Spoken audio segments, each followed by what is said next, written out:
Porque ya te la sabes, ya que lo estuvimos estudiando 2 semanas y es parte del versículo que vamos a memorizar. ¿Cuál es el versículo que les dije que vamos a memorizar? Este es el mensaje de Juan, este es el mensaje que hemos oído de él y os anunciamos. Dios es luz y no hay ningunas tinieblas en él. Si decimos que tenemos comunión con él y andamos en tinieblas, mentimos y no practicamos la verdad. Dios es luz y ya vimos eso, ¿no? Porque ya te la sabes. ¿Qué significa que Dios es luz? ¿Qué representa la luz en relación a Dios? La luz representa todas sus características, sus cualidades, ¿verdad? Y sus propósitos. Todo lo que Dios es y todo lo que Dios pide está caracterizado por la luz. ¿Y entonces qué es las tinieblas? Todo lo que se opone al carácter de Dios y a sus propósitos.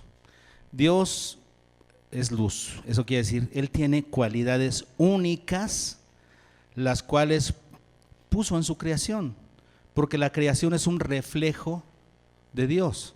La creación no es Dios, para que le adoremos, pero la creación es un reflejo de Dios. Y además Dios estableció leyes que gobiernan el mundo, y esas leyes que gobiernan el mundo son un reflejo de el carácter de Dios. Así es que cuando hablamos de la luz tenemos que pensar en todas esas cualidades únicas que le pertenecen a Dios, pero que Él puso en su creación.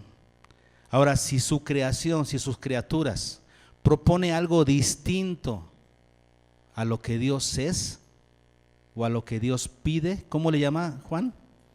Tinieblas, es tinieblas. Nosotros los creyentes, los que tenemos comunión con Dios, andamos en tinieblas y es una prueba moral. ¿Se acuerdan de eso? En los estudios estamos viendo la prueba teológica, la prueba moral y la prueba social. ¿A qué nos referimos con eso? ¿Por qué le llamamos pruebas? Bueno, porque Juan nos va a estar dando varias pruebas para que nosotros reconozcamos si realmente somos de Dios, si realmente estamos en Cristo. Son pruebas para nosotros. Entonces, las pruebas teológicas, ¿a qué se refieren? Pues a la teoría, ¿no? Si tú crees esto, verdaderamente estás en la luz, estás bien. Pero si tú creías esto otro, estás en tinieblas, no estás en la verdad. Y estamos viendo varias cosas acerca de lo que Dios es, de lo que Jesús es. Por ejemplo, la anterior ocasión hablábamos de que Jesús es eterno, es el verbo de Dios eterno. Estamos viendo cualidades de Él, ¿no? Y en este caso Dios es luz, es una cualidad divina. Estamos aprendiendo cualidades de Dios, son pruebas teológicas. Si alguien cree algo distinto a esto, no es cristiano. Si crees esto, estás en la luz. Luego tenemos la prueba moral, que tiene que ver con las pruebas de conducta. Si tú tienes este tipo de conducta, si tú practicas este tipo de conducta, estás en la luz. Pero si tú practicas este otro tipo de conducta, eso es tinieblas, no tiene nada que ver con Dios, no estás en Cristo. Y luego tenemos las pruebas sociales, que también tienen que ver con conducta, pero aplicadas a nuestras relaciones. Si nosotros andamos en luz, tenemos comunión con los que también andan en luz, es una prueba social. Como dijimos, se atraen. Los que andan en luz, ¿qué sucede? Se juntan con los que andan en luz. Por eso les decimos a los jóvenes en el curso de relaciones juveniles, si tú quieres tener un esposo o una esposa cristiana que ame a Dios, pues vas a tener que amar a Dios tú, porque vas a conseguir a tu pareja en donde tú te mueves. Si tú te mueves en este nivel de compromiso con Dios, ahí te vas a encontrar a tu pareja, una persona que no ama a Dios. Pero si tú te mueves en este nivel, ahí vas a encontrar a tu pareja. Es simple, porque los que están en la luz se atraen, los que están en tinieblas se atraen. Es un principio social. La luz y las tinieblas. Ahora, vivir en tinieblas para muchos pareciera ser algo inocente, sin consecuencias. sin consecuencias graves. Pareciera que no han entendido. Para muchos, vivir en tinieblas, andar en tinieblas, pareciera que es algo inocente y que no tiene problemas. Y no se dan cuenta de que tiene consecuencias muy graves. Y es de lo que vamos a platicar el día de hoy. Abran conmigo su Biblia en Romanos 1, por favor.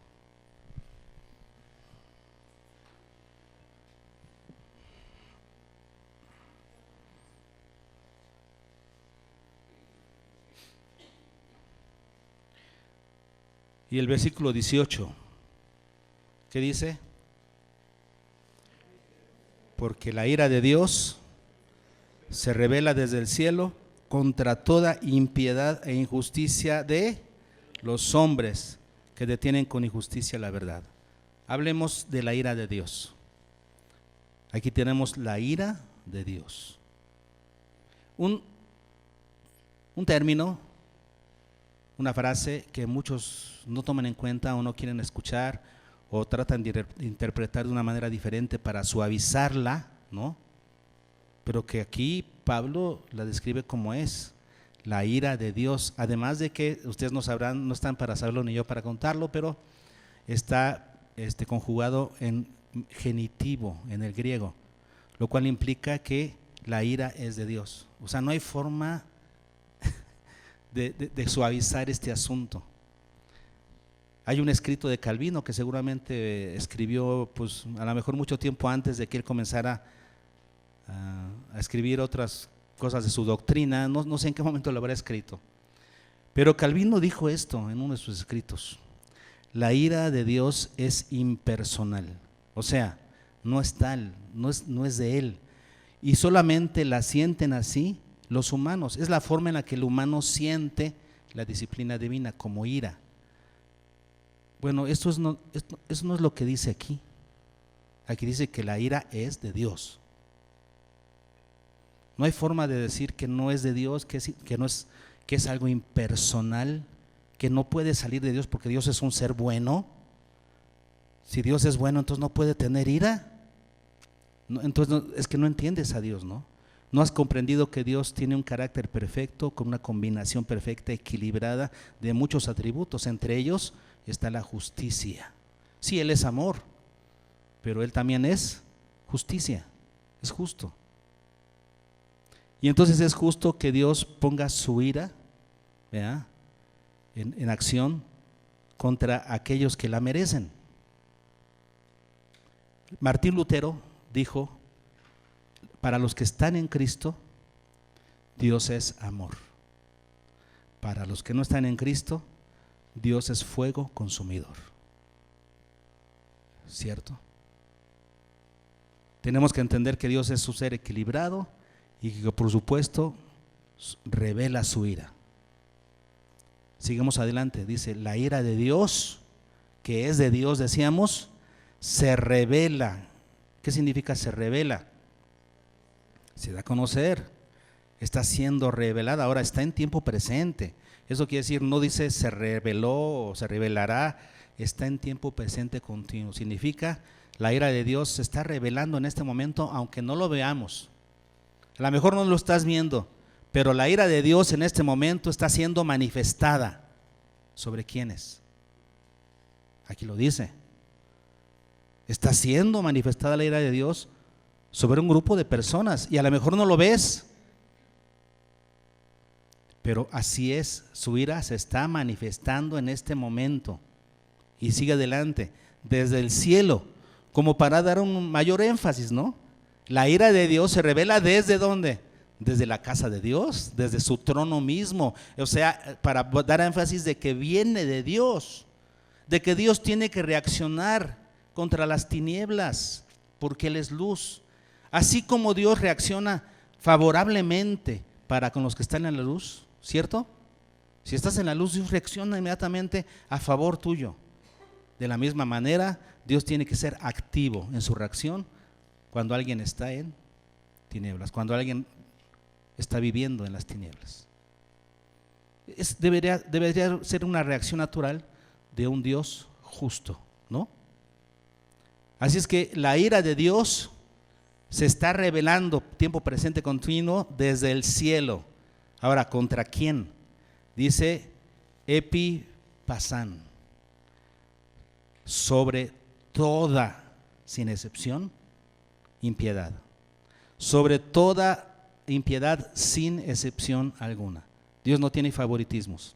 Si alguien vive en impiedad, entonces es objeto de la ira de Dios. Su ira se está manifestando ya sobre esa persona. ¿Se dan cuenta de lo que está pasando aquí? Ahora dice, contra toda impiedad. ¿Y qué significa la palabra impiedad?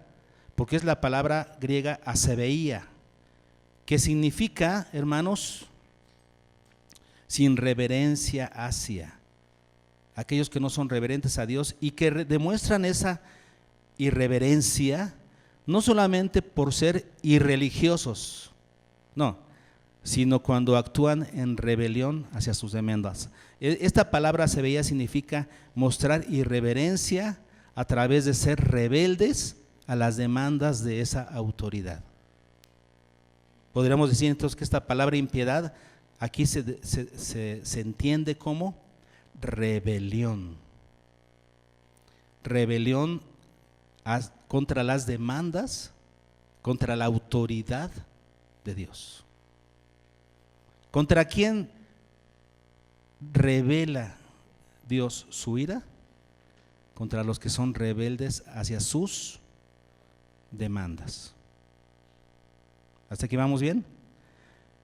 Contra toda impiedad, pero también dice e injusticia. Contra toda injusticia. La palabra adiquía, que significa, que viene de un término que significa justo o recto, pero viene antecedido del prefijo a, o sea, no justo, no recto. Se refiere a toda irrectitud, o sea, toda violación a normas establecidas. Eso significa injusticia, cuando violas normas que están establecidas. En este caso, ¿quién las estableció? Dios.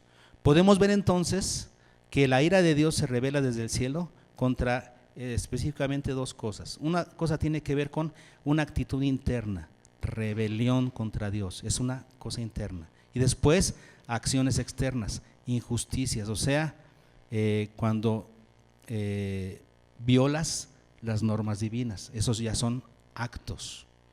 Dios está en contra de aquellos que tienen una actitud de rebelde y que por ella sus actos son de injusticia, o sea, violando normas divinas. Sobre ellos la ira de Dios se revela en presente continuo.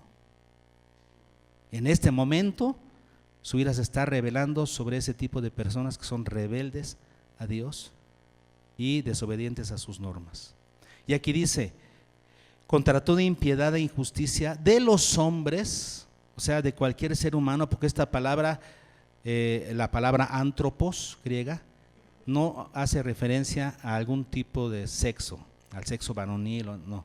Esta palabra antropos se refiere a todo ser humano, sin diferencia de sexo o nacionalidad. Aquí entonces no hace, la palabra de Dios no hace diferencia de personas. Sobre todo ser humano que detiene con injusticia la verdad. ¿Cómo es posible que alguien pueda detener la verdad de Dios? Con sus actos, con su manera de vivir, está deteniendo, está frenando la verdad de Dios. Y cuando hablamos de la verdad de Dios, ¿a qué nos referimos? A aquello que es real. La verdad es la palabra aletheía, que significa algo que es real, no una apariencia de realidad, sino algo que es real. Dios es la verdad y Dios ha definido lo que es verdad. Y las personas que viven en contra de la verdad de Dios, o sea que su estilo de vida es tinieblas, ¿qué sucede? Frenan la verdad de Dios en su entorno. Están siendo un obstáculo para que otros crean. Están frenando la verdad de Dios. Contra ellos, dígame si no es justo, contra ellos está la ira de Dios siendo revelada en presente.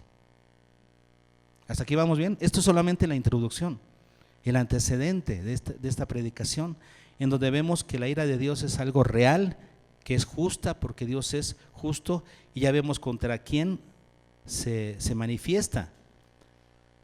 ¿Debería quedarse Dios quieto ante tal manifestación de rebeldía cuando Dios es justo? No se puede. Y Pablo expresa que no haya excusa para los hombres, porque dice que los hombres conocieron a Dios, habiendo conocido a Dios. ¿Cómo lo conocieron? A través de las cosas hechas. No hay excusa, existe un Dios. Aunque no existiera la palabra aún, las personas podían ver la creación y pensar y saber, hay un Dios. Estaba platicando con alguien, con José Juan el otro día, que fuimos a Zacatecas, y hablamos acerca de los ateos. Y decía que hay una persona en su escuela que es científico y que es ateo. Le dije, eso es una aberración. Si fuera filósofo todavía te la creo. Un filósofo que desvaría en sus pensamientos y dice, yo soy ateo porque se metió mucho en sus pensamientos, se ensimismó en sus pensamientos. Pero un hombre de ciencia, que verdaderamente es un hombre de ciencia, no puede negar la existencia de Dios. Hoy en día no. Los hombres de ciencia ratifican, esto debe ser obra de un ser superior, de una inteligencia superior. Si no creen en el Dios de la Biblia, por lo menos creen que la creación es resultado de una inteligencia superior. Eso no hay tal como un científico ateo, no puede haber eso. A lo mejor está enojado contra Dios, pero ateo no es. Y dice Pablo, ustedes conocieron a Dios a través de la creación, a través de las cosas hechas, saben que hay un Dios. Entonces no hay, dice el apóstol Pablo en el versículo 19, no hay excusa. Versículo 20, ¿no? De modo que no tienen excusa. Ok, ¿cuáles son las razones para la ira de Dios? ¿Por qué es correcta, hasta diríamos, ¿no? ¿Por qué es correcto que Dios manifieste su ira contra este tipo de personas? Vamos a ver versículo 21 al 23. Versículo 21. Pues, eso quiere decir, Pablo nos va a comenzar a explicar cuál es la razón de su ira sobre este tipo de personas. Pues, habiendo conocido a Dios, como ya dijimos, no tenían excusa, porque ya conocían a Dios, no le glorificaron como a Dios, ni le dieron gracias. El primero de todos los pecados, y que de aquí comienza toda la degradación del hombre, es no darle a la gloria a Dios que Él merece, no reconocerlo como a Dios, como Dios. Ese es el primer pecado y de ahí se desprenden todos los demás. Si tú no reconoces a Dios como Dios, no le glorificas como Él merece ser glorificado, ese es el primero de los pecados. Pero vean, el que sigue nos da mucha luz, dice, ni le dieron gracias. Eso quiere decir que estas personas no atentaban contra la existencia de Dios, atentaban contra el señorío de Dios. Y esto es un pensamiento clave para lo que sigue. Lo que entiende el apóstol Pablo es que estas personas están atentando contra el señorío del Señor porque no le dieron gracias. Cuando tú aceptas la voluntad de Dios, ¿qué haces? Señor, no es lo que esperaba, pero gracias. Dad gracias en todo. Y nos dice también Efesios que la llenura del Espíritu tiene que ver con agradecer por todo al Señor. Las personas llenas del Espíritu Santo agradecen en medio de cualquier circunstancia. Es una prueba de la llenura espiritual. Entonces, aquí dice, no le dieron gracias. Entonces, ¿qué hicieron? Si no le dieron gracias, se quejaron, le reclamaron, estaban enojados con Dios. Como dije, muchos ateos no son ateos, están enojados con Dios y le echan por eso tierra a Dios. Tuvieron una mala experiencia en su iglesia, o qué sé yo, porque Dios existe y son conscientes de que Dios existe. No le dieron gracias, entonces están atentando ¿contra qué? Contra el señorío de Cristo, contra el señorío de Dios. Él es Señor, Él hace lo que quiere y todo lo hace bien. Y los que conocemos a Dios aceptamos su voluntad. Él todo lo hace bien. Pero ellos, dice aquí, no le dieron gracias. Y entonces, al no darle gracias a Dios por todo lo que hace, ¿qué sucede? Están en contra de Dios, están enojados con Dios y comienzan a pensar en su propio beneficio. Comienzan a razonar para sí mismos y de ahí se desprende lo que nosotros ahora conocemos como el humanismo, que es nada más y nada menos que autoidolatría. El hombre adorándose a sí mismo. ¿Y cuál es el resultado de ese humanismo? Dice aquí, sino que, ¿qué hicieron? Se envanecieron en sus razonamientos. Su pensamiento fue hecho vano. Y como está en voz pasiva, eso quiere decir, ellos no pueden hacer nada al respecto. Como niegan a Dios, terminan con su pensamiento hecho vano. Piensan en muchas cosas que son vanas, que no tienen sentido para Dios. ¿Qué más? Su necio corazón fue entenebrecido. O sea, su corazón sin entendimiento está ¿en dónde? En tinieblas. No está en la luz, está en tinieblas. ¿Y qué es las tinieblas? Todo lo que es contrario al carácter de Dios y a sus propósitos. Estas personas, ¿qué sucede? Su corazón necio está en tinieblas. ¿Qué van a practicar entonces? Tinieblas. O sea, todo lo que es contrario a Dios. ¿Cómo está nuestra sociedad hoy en día? Esto es algo que ya sucedió y que sigue sucediendo en nuestra sociedad. Entonces este tipo de personas se envanecieron en sus razonamientos, su necio corazón fue entenebrecido. ¿Qué más? Profesando ser sabios, ¿qué? Fueron hechos insensatos, necios. Ahora, profesando, pero ¿qué dijimos en el test? ¿Qué es lo que vale más para Dios? ¿Lo que dices o lo que haces?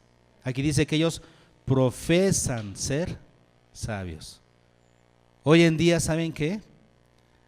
En un mundo subjetivo como en el que vivimos, en el que la gente dice, tú puedes ser lo que quieras ser, ¿no?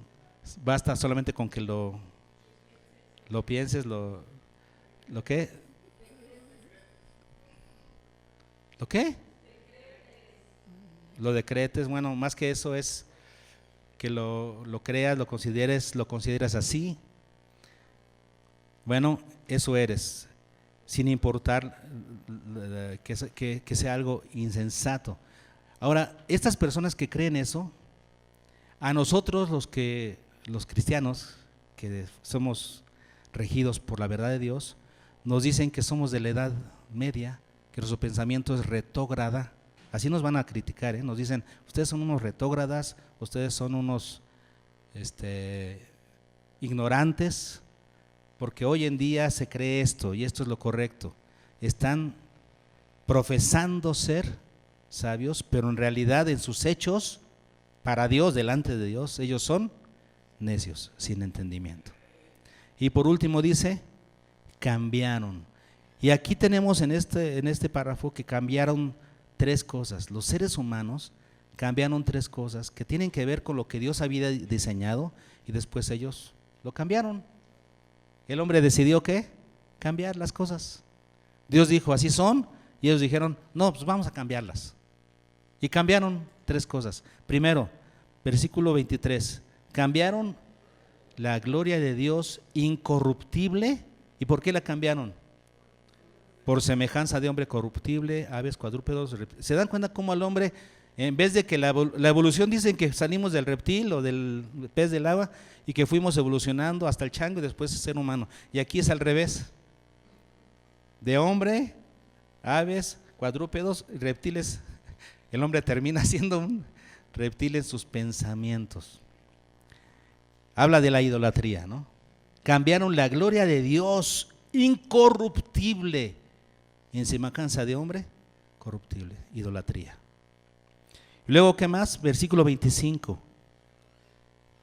¿Qué dice el versículo 25? Cambiaron ahora ¿qué? La verdad de Dios. ¿Por qué? Por la mentira. Entonces, primero cambiaron la gloria de Dios, ahora cambiaron la verdad de Dios. ¿A qué nos referimos con la verdad de Dios? Lo que Dios nos dijo en su palabra lo que Dios considera real, verdadero. Cambiaron la verdad de Dios por sus propias mentiras. Y, o sea, lo que conocemos hoy como subjetivismo, ¿no? Cada quien tiene su propia verdad. Cambiaron la verdad de Dios por sus propias mentiras. Versículo 26.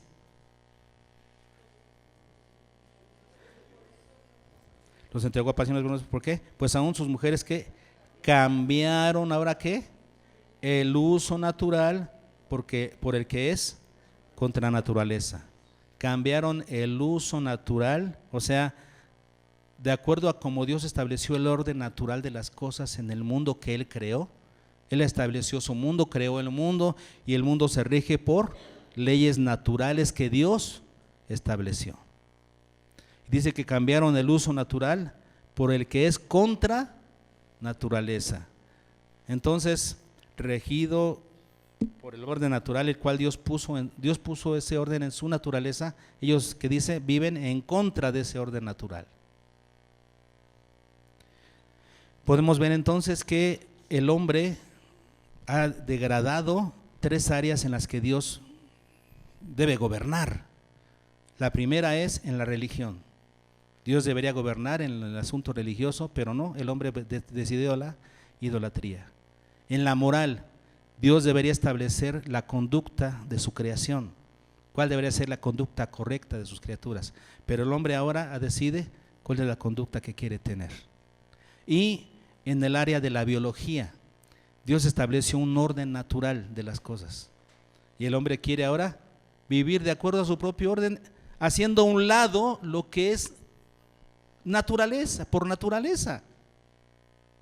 Y quiere vivir contra naturaleza. Es increíble, ¿no? Si llega una persona que se ve al espejo y está flaquita, ¿no? Una muchacha flaquita, y se ve en el espejo y dice, estoy gorda, y entonces practica la bulimia, ¿no? Porque si dices, estoy gorda, ¿qué haces con esa muchacha? Le dices, si esa es tu percepción, estás en lo correcto, ¿no? Está bien. No, ¿qué haces? La llevas con alguien que le ayude para cambiar su manera de pensar. Tiene un pensamiento equivocado y eso la va a llevar a la muerte.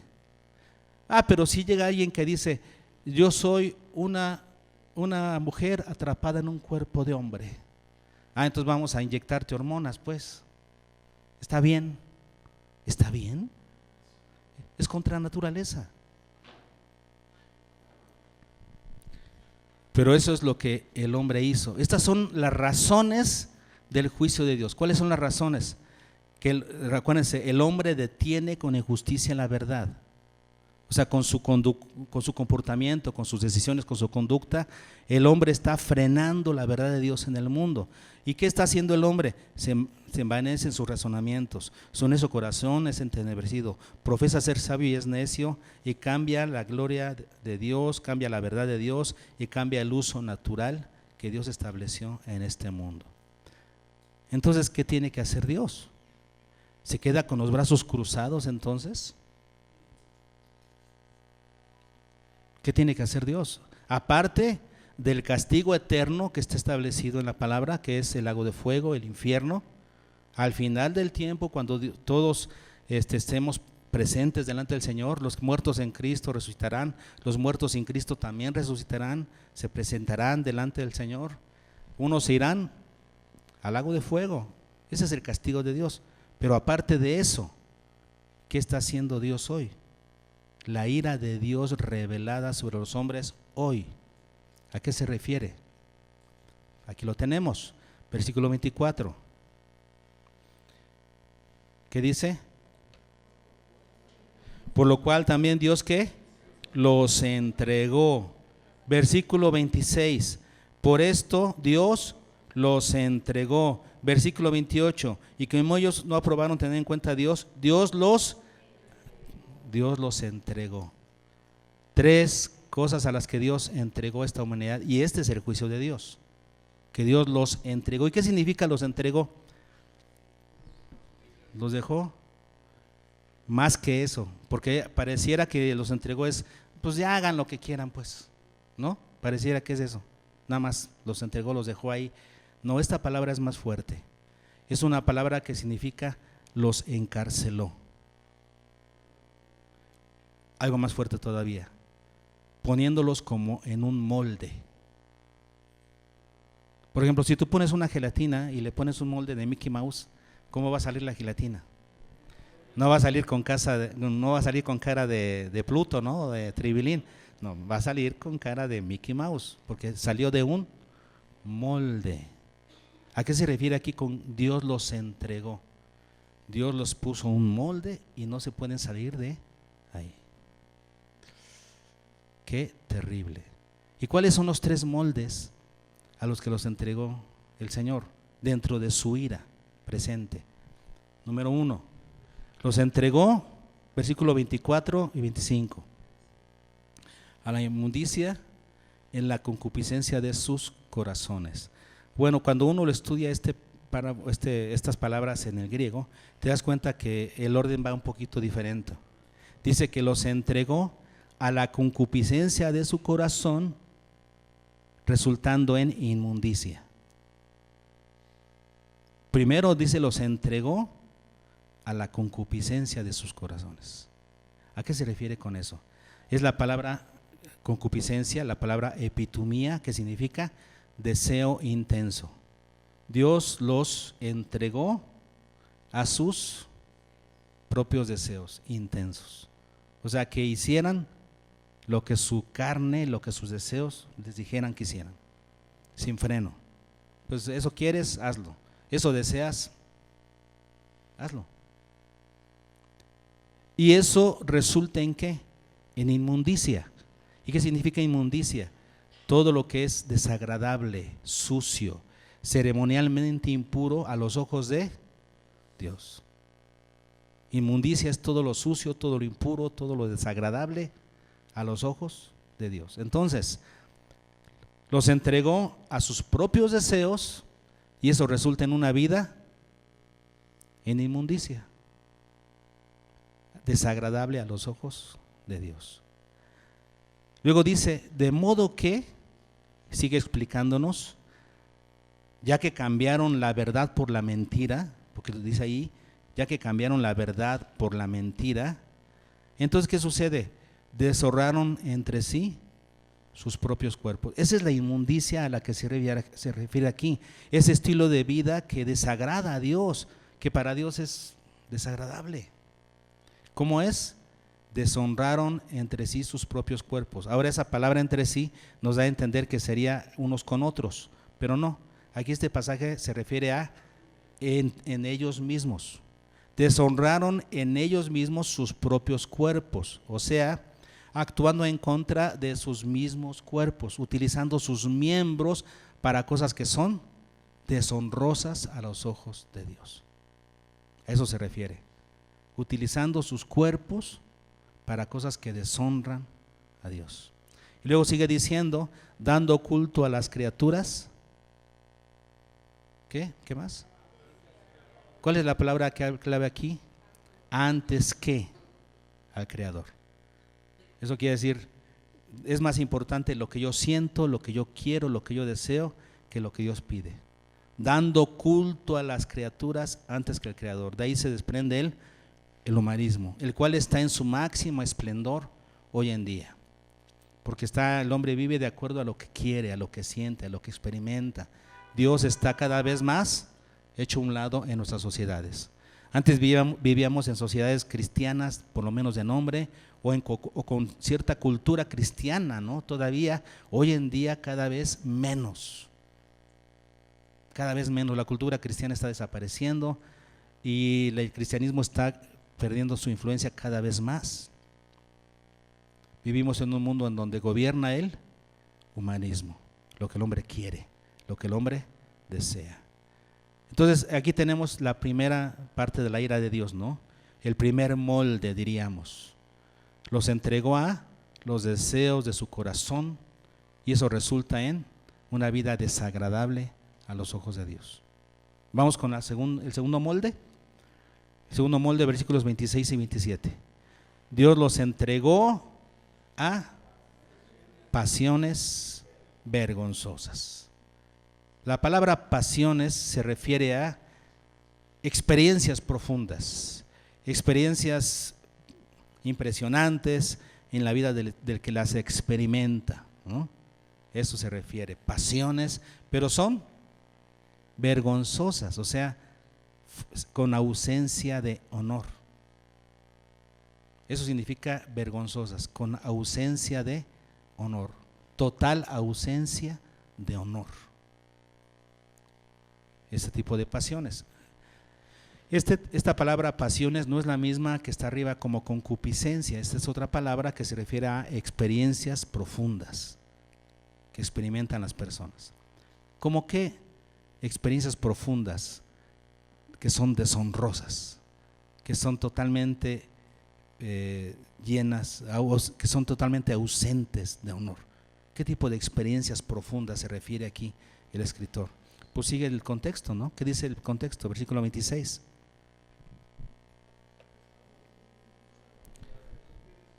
Cambiar el uso natural por el que es contra naturaleza. Estamos entrando ya en términos de biología, ¿no? Lo que Dios estableció como natural y nosotros actuamos contra naturaleza. Y luego explica el escritor, 25-27. De igual modo también los hombres, dejando el uso natural, ¿de qué? Claro, porque hombre y mujer, ese es el uso natural. Si nosotros analizamos la biología del hombre y la biología de la mujer, entendemos que fueron hechos el uno para el otro. Perfectamente hechos el uno para el otro. Ese es el uso natural. Pero ¿qué hicieron? Se encendieron, se quemaron en su lascivia, en sus pensamientos inicuos, unos con otros, cometiendo hechos otra vez vergonzosos, o sea, ausentes de honra, hombres con hombres, y recibiendo en sí mismos la retribución debida a su extravío. Eso lo estamos viendo en el mundo, en ese mundo global en el que vivimos. Hombres con hombres, mujeres con mujeres y todos contra todos, cambiando el uso natural por el que es contra la naturaleza. Entonces, este es el segundo molde de Dios, que tiene que ver con la ira de Dios. Dios los entregó a pasiones ausentes de honra. Tercer molde. Los entregó, Dios en su ira los entregó a los hombres a una mente reprobada para hacer cosas que no convienen. Híjoles.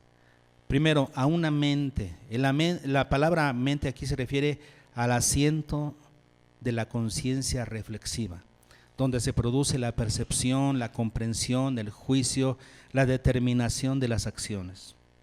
Entonces, este lugar donde Dios hace que nosotros procesemos información y tomemos decisiones, esta mente, ¿cómo está en el hombre sin Dios? Reprobada. ¿Qué significa reprobada? Pues que no pasó la prueba, no pasa la prueba divina, no pasa el control de calidad divino. Dios establece ciertos parámetros, ellos tienen una mente que no pasó la prueba, no pasó el control de calidad. Y entonces, ¿qué sucede? Terminan haciendo cosas que no convienen. ¿Y qué significa que no convienen? Pues que no son apropiadas, que no son buenas, que no traen buenos resultados en la vida de los hombres. Y entonces el apóstol Pablo nos da una lista aquí grande, como un ejemplo de ese tipo de cosas reprobadas por Dios, ¿no?, que no convienen y que practican los hombres sin Dios. Vamos a ver esa lista. Dice, estando atestados de toda, fíjense lo que dice, atestados. ¿Qué significa atestados? A reventar, ¿verdad? ¿De qué? De toda injusticia, fornicación, perversidad, avaricia, maldad. No vamos a hacer aquí una definición de cada palabra porque nos vamos a tardar mucho. Pero vean ustedes toda esta lista, llenos de envidia, homicidios, contiendas, engaños y malignidades, murmuradores, detractores, aborrecedores de Dios, injuriosos, soberbios, altivos, inventores de males. Ahora ustedes que somos inventores, ¿sí? Muy inventores de males, desobedientes a los padres, necios. Bueno, eso de desobedientes a los padres está tremendo, porque es un signo de nuestra sociedad actual. Mucha desobediencia a los padres. Estaba viendo un artículo donde decía que el gobierno para aquellos que se quieren ir a trabajar a Canadá, el gobierno de Canadá dice esto: los padres no tienen derechos sobre sus hijos, los hijos tienen derechos y los padres viven para cumplir los derechos de sus hijos. Los padres tienen la responsabilidad delante del gobierno de cumplir los derechos de sus hijos. Esto está preparando todo para la agenda esta que está en el mundo, ¿no? De la situación de género, esta agenda mundial. Porque si el niño de 8 años dice yo me siento mujer, es un niño y se siente mujer, ¿qué van a tener que hacer los padres? Vestirlo como mujer, cambiarle de nombre y hasta inyectarle hormonas si así lo quiere el niño. Los papás viven para servir los deseos del niño. ¿Esto dónde? Esto lo dijo el primer ministro de Canadá en una entrevista que le hicieron.